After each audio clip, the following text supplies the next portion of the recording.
தமிழே உயிரை நருந்தேனே, செயலினை மூச்சினை உனக்களித்தேனே, நைந்தாயினில் நைந்து போகும் என் வாழ்வு நன்னிலை உனக்கெனில் எனக்கும் தானே.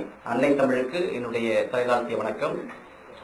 இந்த அவையிலே தலைமையேற்றிருக்கின்ற பாரதாசன் பல்கலைக்கழக துணைவேந்தர் பேராசிரியர் முத்துக்குமரன் அவர்களே, சற்று முன்பு இங்கு உரை நிகழ்த்திய திருக்குறளை பற்றி உரை நிகழ்த்திய ஐயா ராஜாராம் அவர்களே, தமிழ்நாட்டின் படிநிகராளியாக தமிழ்நாட்டு அரசை படிநிகர்த்து இங்கு வந்திருக்கின்ற ஐயா ராஜாராம் அவர்களே,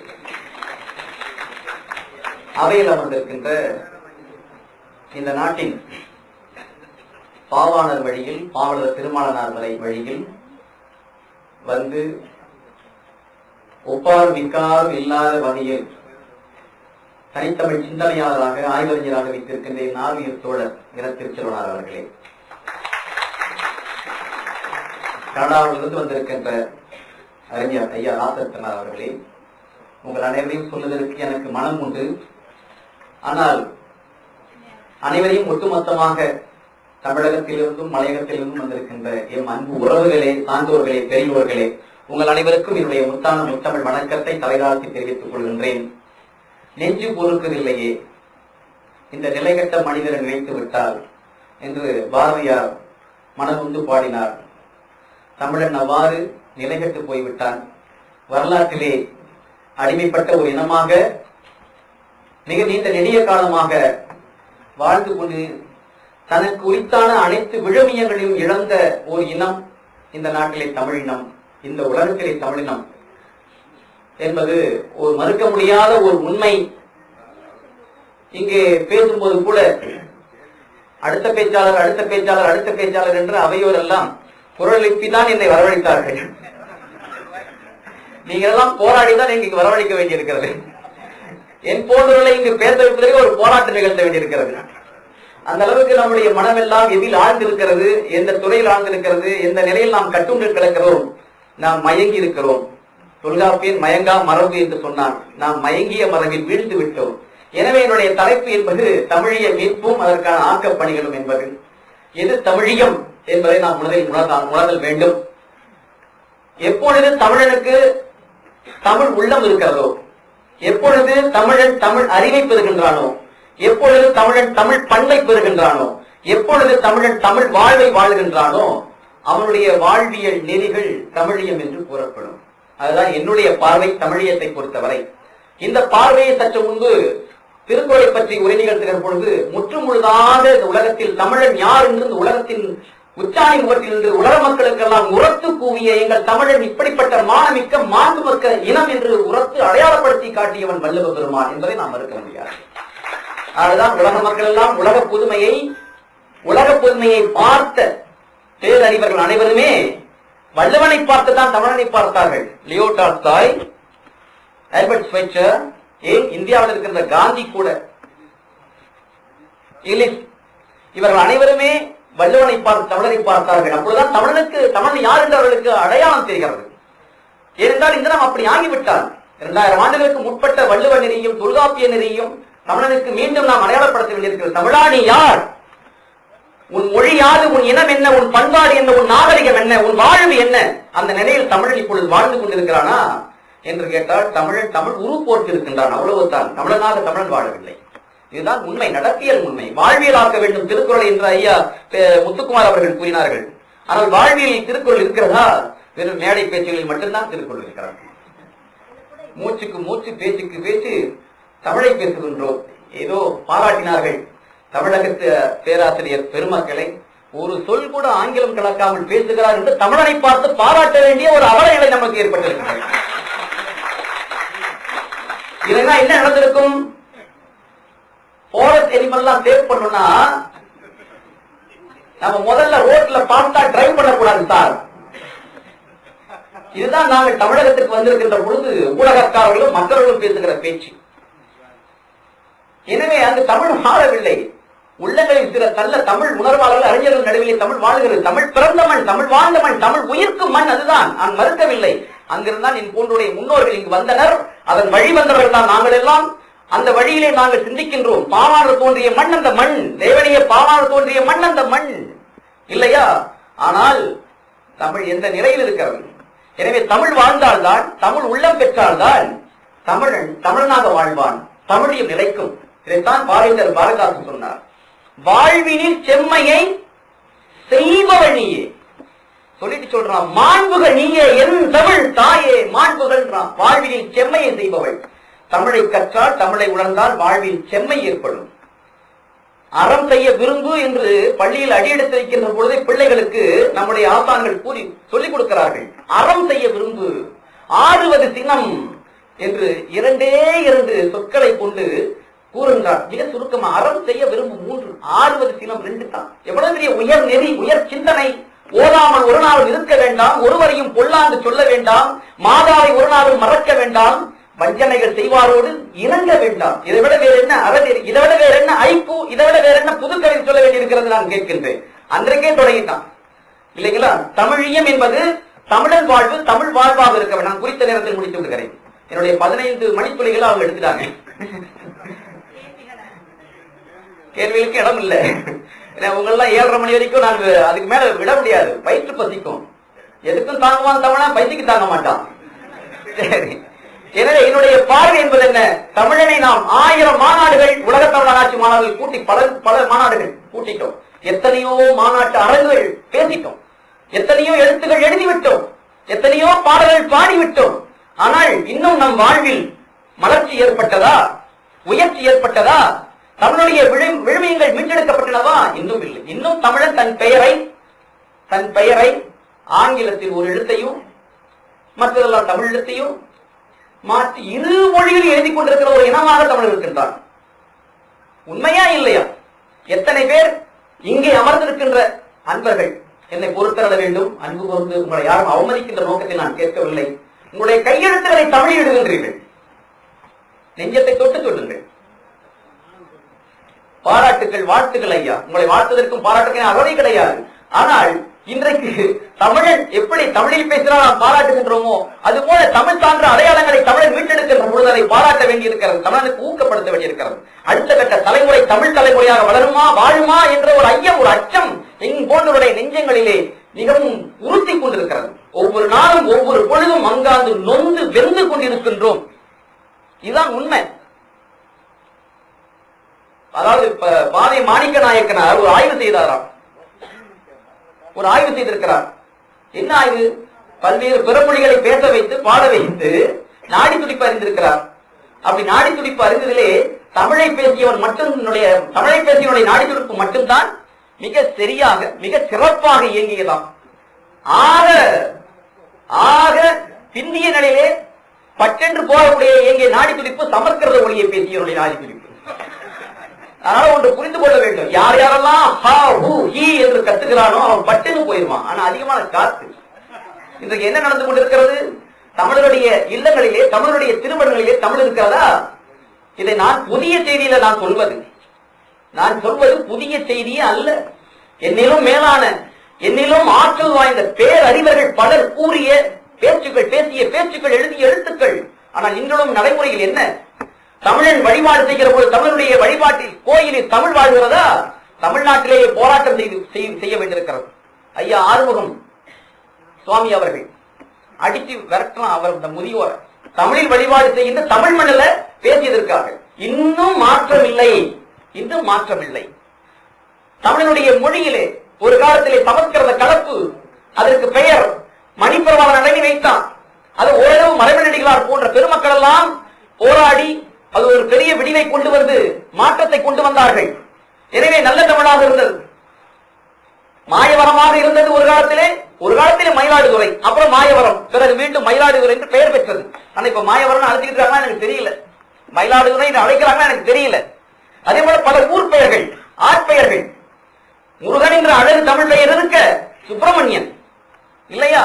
இன்றைக்கு பிறக்கின்ற குழந்தைகளுடைய பெயர்களை நீங்கள் கேட்பீர்களேயானால் எல்லாம் இஷு புஷு புஷு. ஷாமலா என்று பெயர் வைக்கிறார்கள், மகிஷா என்று பெயர் வைக்கிறார்கள். மூஷிகா என்று பெயர் வைக்கிறார்கள். மகிஷான என்ன பொருள்? எரும மாடு. மூஷிகா என்றால் என்ன பொருள்? மூஞ்செலி. இதை விட படு கேவலம். தேசிகா என்று பெயர் வைக்கிறான், தாசிகா என்று பெயர் வைக்கிறான், அனுஷ்கா. ஏனென்றால் போய் கேட்கிறான், ஐயர்கிட்ட போய் பேர் கேட்கிறான், என் குழந்தைக்கு பேர், குழந்தை பிறந்து விட்டது ஐயா, தாய் எனக்கு எடுத்து கொடுங்க. ஆனா இன்றைய கால ஐயர் எப்படி கொடுக்கிறாரு? ஆஹா, ஹீஹி, சி, இதுல வெயி பேரு. ஸ்ரீலியும் ஆஹாவிலையும் லாவலியும் லூவலியும் டூவலியும் டாவலியும் தமிழ் பெயர் வைக்க முடியுமா? நான் அவர்களை பார்த்து கேட்டேன். பல ஊர்களிலே பல கூட்டங்களிலே பேசுகிற பொழுது கேட்கிற வினா அதுதான். 1000 ஆண்டுகளுக்கு முன்னால் வாழ்ந்த தமிழ் பெருமக்கள் எல்லாம் பெயர் வச்சிருக்கிறார். செங்குட்டுவன் என்றும் நெடுஞ்செழி என்றும் பெயர் வைத்தான். எந்த ஐயனை பார்த்து எந்த ஐயனை கேட்டு நெடுஞ்செழி என்று பெயர் வைத்தான்? அப்ப ஜோதிடம் இல்லையா? காலக்கணியம் இல்லையா? வானியல் இல்லையா? வானியல் அறிவு இல்லையா?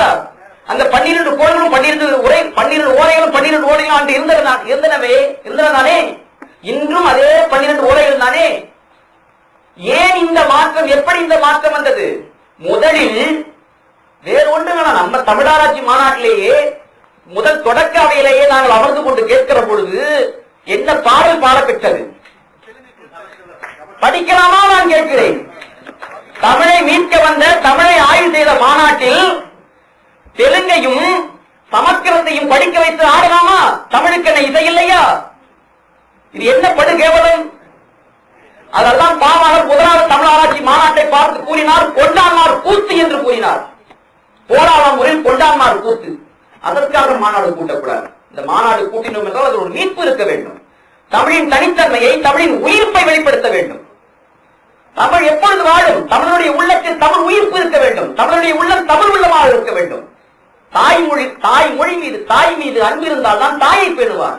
தாய்மொழி மீது அன்பு இருந்தால் தான் தாய்மொழியை பேணுவான். ஆனால் தமிழனுக்கு தாய்மொழி அன்பு இருக்கிறதா? தாய்மொழி மீது அன்பில்லாத போது தமிழன் மீது எப்படி தமிழனுக்கு அன்பு இருக்கும்? இல்லையா? இதை நாம் உணர்தல் வேண்டும். எனவேதான் தமிழை படித்தால் தமிழனுக்கு வாழ்வில் செம்மை ஏற்படும். வாழ்வு ஒழுக்க நெறிகளை தமிழன் கற்பான். திருக்குறள் எவ்வளவு பெரிய சீரிய உயரிய சிந்தனை.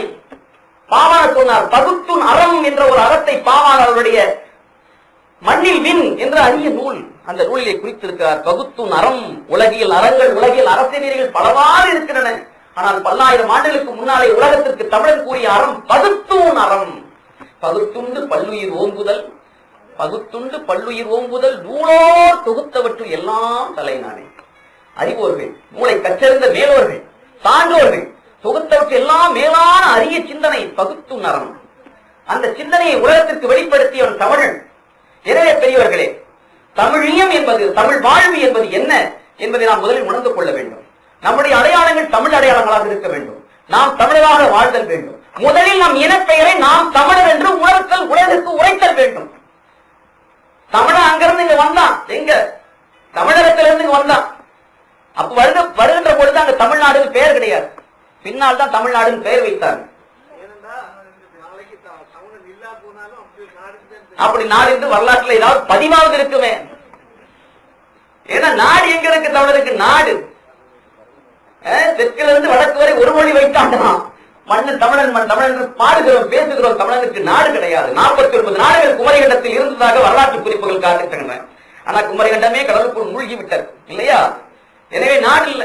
அதை மீட்டெடுக்க வேண்டும் என்பதற்காக ஒரு மாபெரிய தமிழன், வரலாற்றில் கிடைத்தற்கரிய ஒரு பெருந்தலைவன், ஊழி பெருந்தலைவன் தோன்றினான். கிடைப்பானா ஒருவன் அவனை போல? இனி கிடைப்பானா? தவற விட்டு விட்டோமே. பேசுவதற்கு கூட அச்சம், பேசுவதற்கு கூட பயம். யார? நம்ம சொந்த தமிழன, நம்ம தமிழின விடுதலைய, தமிழினத்தின் மீட்ப பேசுவதற்கு நமக்கு என்ன பயம்? துணிவு வேண்டும் தமிழனுக்கு. முதலில் தமிழியத்தை மீட்பதற்கு தெருவெல்லாம் தமிழ் முழக்கம் செழிக்க செய்வோம் என்றார் பாரதியார். தெருவெல்லாம் தமிழ் முழக்கம் செழிக்க செய்து எந்த மண்ணில்? நான் கேட்கிறேன், எந்த மண்ணில்? பாரதியார் எழுதிய பாடல் அவர் பிறந்த மண்ணில் தெருவெல்லாம் தமிழ் முழக்கம் செழிக்க செய்கிறதா? கடை தெருவில் போய் பாருங்க, அங்கிருந்து தமிழ் பெருமக்கள், சான்றோர்கள், பெரியவர்கள், பேராசிரியர் பெருமக்கள் எல்லாம் வந்திருக்கீங்க. எப்படி இருக்கு கடை பேரெல்லாம்? ஆங்கொன்று இங்கொன்று. Madras cafe, Madras cafe. அது என்ன கபே? நாங்க போய் பார்த்தோம். அதான் காப்பி அந்த எழுதினாங்க. தமிழன் தாய் பேரோ மம்மி, அவன் வீட்டு நாய் பேரோ ஜிம்மி. தமிழன் நான் அழுகின்றேன் விம்மி விம்மினர். சீனாவில் பிறந்திருந்தால் சீன மொழி கேட்டிருப்பேன், ஜெர்மனியில் பிறந்திருந்தால் ஜெர்மன் மொழி கேட்டிருப்பேன். ஏனோ தமிழ்நாட்டில் பிறந்து விட்டேன். நான் இங்கிலாந்து மொழி கேட்டு கண்ணீர் விட்டேன், கண்ணீர் விட்டேன்.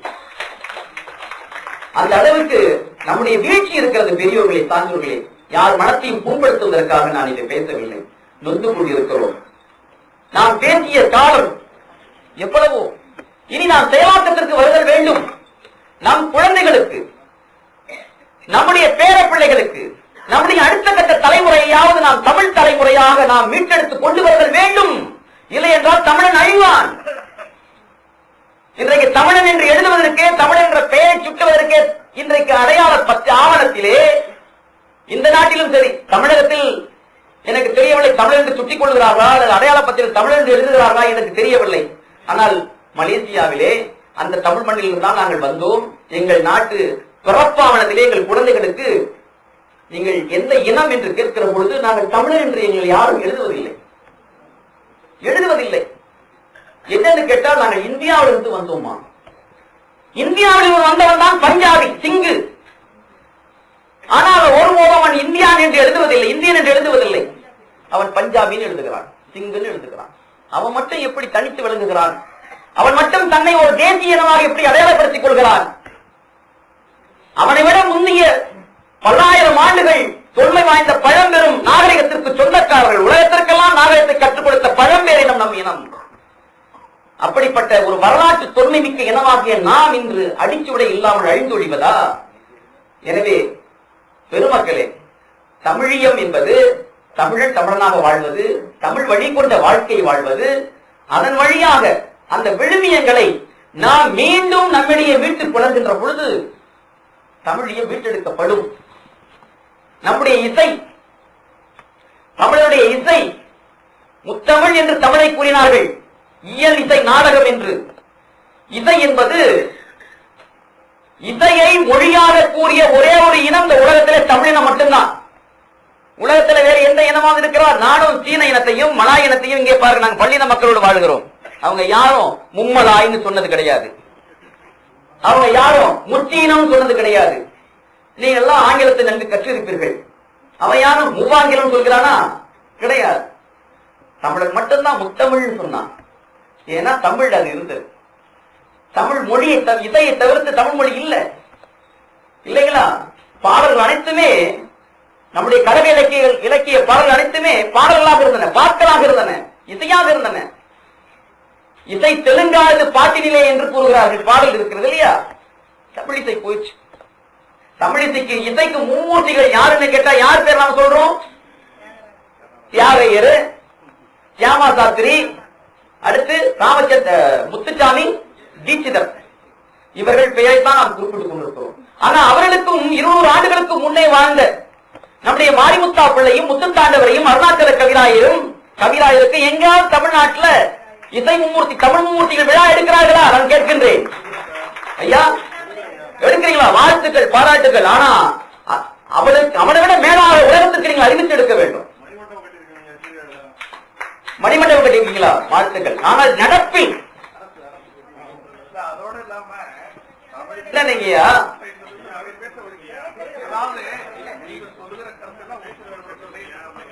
எங்களுடைய அந்த ஏக்கம், அந்த ஆதங்கம் என்னன்னு சொன்னா, எங்கள் பிள்ளைகளை நாங்கள் அனுப்பி தமிழ் இசை மீட்டெடுக்க வேண்டும், தமிழ் இசையில தமிழ் தான் படிக்கணும்னு நாங்கள் விரும்புறோம்.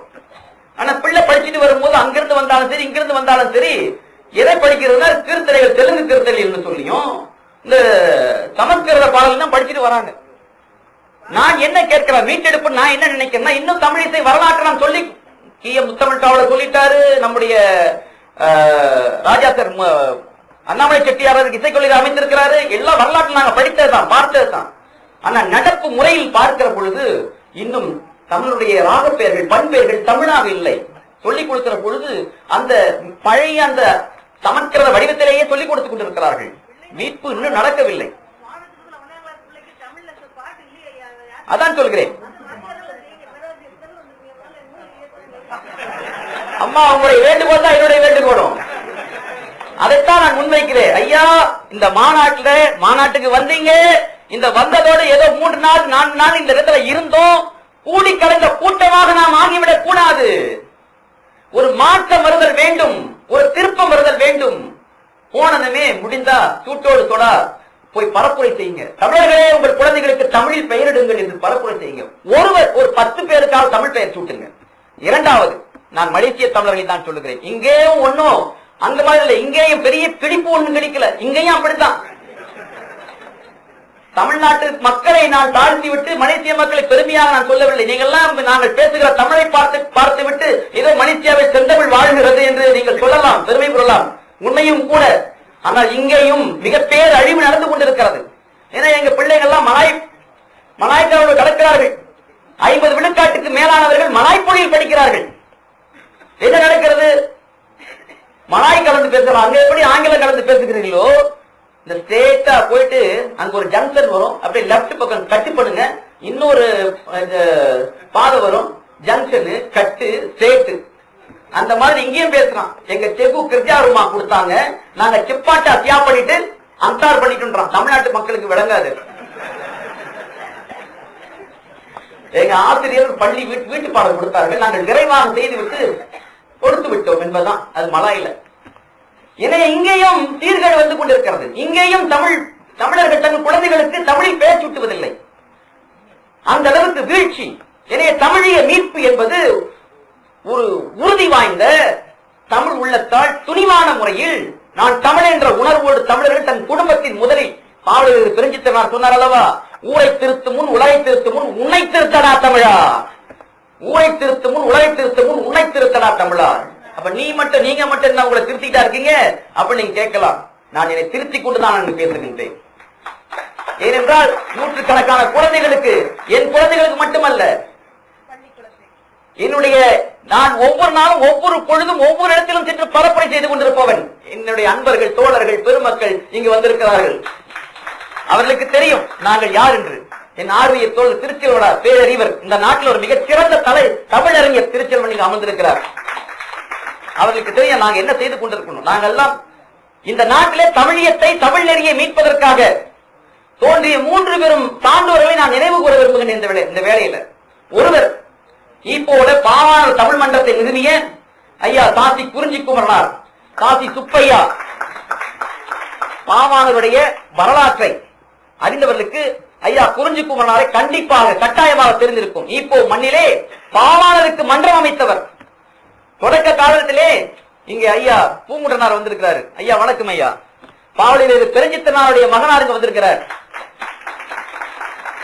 பாவலர் பெருஞ்சித்தனாருடைய தென்மொழி இதழை இந்த நாட்டுக்கு முதலாக வரவழைத்து நாடெங்கும் பரப்பிய பெருமை ஐயா குறிஞ்சிக்குமரனார் அவர்களை சாரும். அவர்தான் பரப்பினார். அந்த தென்மொழி வாயிலாக தனித்தமிழ் உணர்வுகள் மேலோங்கின, தனித்தமிழ் சிந்தனையாளர்கள் பழகி பெருகினார்கள். பாவாருக்கு மன்றம் அமைந்தது. அதற்கு கரணியமாக இருந்தது சாசி குறிஞ்சிக்குமரனார் என்ற பேரறிவர். அடுத்து எம் போன்ற இளைய உள்ளங்களை மாணவர் பருவத்திலிருந்து உருவாக்கி தமிழ் உள்ளமாக, தமிழ் இன சிந்தனையாளனாக, தமிழ் நெறியாளனாக உருவாக்கிய பெருமைக்குரிய பேச்சுக்குரியவர் எம் பேராசான் பாவலர் ஆப்பு திருமாலனார் என்கின்ற பேரறிஞர். அவர் இன்று இல்லை. அவர்களால் தான் தமிழ் வாழ்கிறது இந்த மண்ணிலே. இந்த உணர்வை, இந்த சிந்தனையை இந்த எம் போன்றவருக்கு ஊட்டியவர் அப்பெருமகன். தனித்தமிழ் சிந்தனையை, தமிழிய உணர்வை, தமிழ் வழி சிந்திக்கின்ற வாழ்வு நெறியை ஊட்டியவர் அப்பெருமகன். அடுத்து 3வது, இந்த மண்ணிலே மலேசிய தமிழ் நெறி கழகத்தை தோற்றுவித்தவர் பாவலர் திருமாலனார். 3வது, மிக அண்மையிலே இயற்கை எய்திய, உலகத்திலே மலேசியாவில் முதன்முறையாக, மலேசியாவிலேயே உலகத்திலேயே தை முதலானே தமிழ் புத்தாண்டு என்று பரந்துரை மாநாட்டை செய்த ஐயா மணிவெள்ளையனார் அவர்கள். மணிவெள்ளையனார் ஐயா அவர்களே நீங்கள் அறிந்திருக்கலாம் என்று தெரியவில்லை. அவரும் இயற்கை எழுதிவிட்டார். தை முதலால் தான் தமிழ் புத்தாண்டு என்று பரந்துரை மாநாட்டை செய்தது முதலாக மலேசிய மண் தான். அவர் தலைமையில் தான் அது நடந்தது. மணிவெள்ளையனார் திருக்குறளை வாழ்வியலாக்க வேண்டும் என்று சொல்லி திருக்குறளையே இசையாக அமைத்து ஒவ்வொரு நாளும் ஒவ்வொரு பொழுதும் திருக்குறளை பாடுதல் வேண்டும் என்று சொன்னார். வள்ளுவ உருவத்தை விட திருக்குறள் என்ற நூலையே நாம் முன்படுத்துதல் வேண்டும் என்று முழங்கினார். நூலை தான் முன்படுத்தணும். வள்ளுவன் தாடி வச்சிருக்காரா, மொட்டை அடிச்சிருக்காரா, எப்படி இருந்தாலும் நமக்கு தெரியவே தெரியாது. ஏன்னா அந்த காலத்துல நாம் வாழல. நாம் முன்படுத்த வேண்டியது நூலில் சொல்லப்பட்ட கருத்துக்களை, அந்த கருத்தியல் சிந்தனைகளை வாழ்வில் உட்கொள்ளுதல் வேண்டும், பேணுதல் வேண்டும். அப்பதான் நாம சரியா இருப்போம். இல்லைங்களா? நீங்க எல்லாம் பார்க்காதோடு நான் பார்த்ததில்லை. நீங்க சொன்ன அதாவது உங்களுக்கு புதிய செய்தி அல்ல அதையெல்லாம். எனவே அது வாழ்விலாக்க வேண்டும் என்று அதற்காக முழங்கி கட்டமைப்பு செய்து நடத்தியவர் அப்பெருமானாம் மறைந்து விட்டார். இந்த 3 பேரும் முகாமையானவர்கள், 3 பேர் முகாமையானவர்கள் இந்த மண்ணிலே. எனவே இந்த மண்ணிலும் தமிழிய வேர் இருக்கிறது, இந்த மண்ணிலும் தமிழிய வேர் இருக்கிறது, வேர் கொண்டிருக்கிறது. மூலம் வித்து தமிழகமாக இருந்தால் வித்து தமிழ்நாடு மறுக்கவே முடியாது. என்னத்தை தான் என் போன்றவர் இங்கே முழங்கினாலும் கத்தினாலும் குதித்தாலும் ஆடினாலும், அதாவது பெரிய வீர உணர்ச்சியோடு பேசினாலும் தமிழுக்கு தமிழ் வித்திடப்பட்டது தமிழ் தோன்றிதான் தமிழ் மண்ணு தான். அது மறுக்கவே முடியாது. அதை மீட்டெடுக்கணும்னா முதல்ல செய்ய வேண்டிய வேலை அங்கதான்.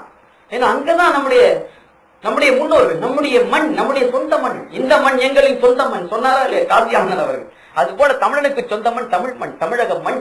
அது உண்மையாகவே தமிழக மண்ணாக இருக்க வேண்டும், உண்மையாகவே தமிழ்நாடாக மாறுதல் வேண்டும், தமிழராக வாழ்தல் வேண்டும். பெரியவர்களே, இந்த அடிப்படையில் தான் என்னுடைய கருத்தியல் சிந்தனை. இதை மீட்டெடுக்க வேண்டும் என்றால் நமக்கு உயரிய தமிழ் மான உணர்வு, தமிழ் மொழிமான உணர்வு நமக்கு வேண்டும் என்ற அடிப்படை இங்கே நான் கூறிக்கொள்கிறேன்.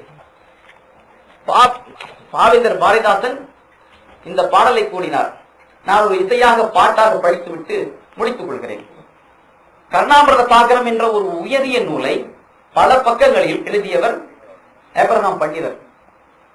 அவர் கூறுகிறார், தமிழிலே 11,991 ராகங்கள் இருந்தன என்று சொல்லி, இல்லையா? பிறகு 72 தாய் பண்களை பற்றி அவர் பேசுகிறார். பொன்னுச்சாமி பிள்ளைன்னு சொல்லி இன்னொரு ஆய்வாளர் 1934 என்று நினைக்கின்ற அந்த காலகட்டத்தில் எழுதப்பெற்ற பூர்வீக சங்கீத உண்மை என்ற நூலிலே அவர் தமிழிசை பற்றி பேசுகிற பொழுது 32 பண்கள் தான் தமிழ் தாய் பண்கள் என்று பேசுகிறார். கர்நாடக சாகரத்திலே இசையை பற்றி எழுத வந்த ஏப்ரஹாம் பண்டிதர் அவர்கள் தமிழர் வரலாற்றையும் தமிழ் வரலாற்றையும் தமிழுடைய மீட்பையை பற்றி பேசுகிறார். எனவே தமிழ் இசை மீட்டெடுக்கப்பட வேண்டும், தமிழர் வாழ்வு மீட்டெடுக்கப்பட வேண்டும், தமிழர் வரலாறு மீட்டெடுக்கப்படுதல் வேண்டும், தமிழருடைய இன மாண்பு மீட்டெடுக்கப்படுதல் வேண்டும், தமிழுடைய அனைத்து கூறுகளும் மீட்டெடுக்கப்படுதல் வேண்டும், தமிழுடைய கணக்கியல் மீட்டெடுக்கப்படுதல் வேண்டும், தமிழுடைய வானியல் மீட்டெடுக்கப்படுதல் வேண்டும், தமிழுடைய மருந்தியல் மீட்டெடுக்கப்படுதல் வேண்டும், தமிழுடைய கலையியல் அனைத்தும். பரதநாட்டியம் தமிழருடைய நாட்டியம் இன்னைக்கு ஆடினாங்க, அது தமிழருடைய பரதநாட்டியமா? எங்கே இருக்கிற ஒரிசாகாரன் பரதநாட்டியத்தை இடுப்புக்கு மேல தொப்புள் தெரியற படி உடுத்திக்கிட்டு ஆடிக்கிட்டு இருக்குங்க. எப்படி நீ நாம் பொறுத்து கொண்டிருக்க முடியும்? தமிழருடைய கலை சிலப்பதிகாரத்தில் மாதவி இளங்கோடிகள் எவ்வளவு அருமையாக பேசுகிறார். எவ்வளவு தமிழகத்திலிருந்து எவ்வளவோ பாடல்கள் நயமாக தமிழிசை பாடலை பாடக்கூடிய பாடல்கள் இருக்கிறார்களே. நீங்க எல்லாம் சொல்லி அழைச்சு வந்திருக்கலாமே, அந்த மேடையில முழங்கிருக்கலாமே. முதல் இடத்துல நாதசுரம் முழக்கம். என்ன முழக்கம்?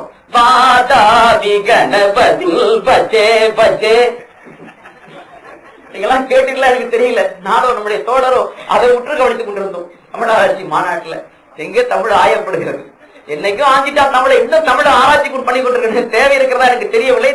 புதிய புத்தக காலத்திற்கு ஏற்பதை நாம் சில ஆக்கங்களை செய்தல் வேண்டும். எனவே சார்ந்தோர்களே, பெரியோர்களே, வாழ்வினில் செம்மையை செய்பவள் நீயே, மாண்புகள் நீயே, எந்தமிழ் தாயே, வீழ்பாறை வீழாது காப்பவள் நீயே, வீரரின் வீரமும் வெற்றியும் நீயே, வாழ்வினில் செம்மையை செய்பவள் நீயே, மாண்புகள் நீயே, எந்தமிழ் தாயே, தாழ்ந்திடு நிலையெனில் உனை விடுப்பேனோ, தமிழன் என்னாலும் உனை மறவேனோ, சூழ்வின் நல்கிடும் பைந்தமிழ் அன்னாய், தோன்றுடல் நீ உயிர் நான் மறப்பேனோ, செந்தமிழே உயிரே நறுந்தேனே, செயலினை மூச்சினை உனக்களித்தேனே, நைந்தாயனில் நைந்து போகும் என் வாழ்வு, நைந்தாயனில் நைந்து போகும் என் வாழ்வு, நன்னிலை உனக்கெனில் எனக்கும் தானே, முந்திய நாளினில் அறிவும் இல்லாது மொய்த்தனன் மனிதராம் புது புனல் மீது செந்தாமரை காடு பூத்தது போலே செழித்த என் தமிழே ஒளியே வாழி, செழித்த என் தமிழே ஒளியே வாழி, செழித்த என் தமிழே ஒளியே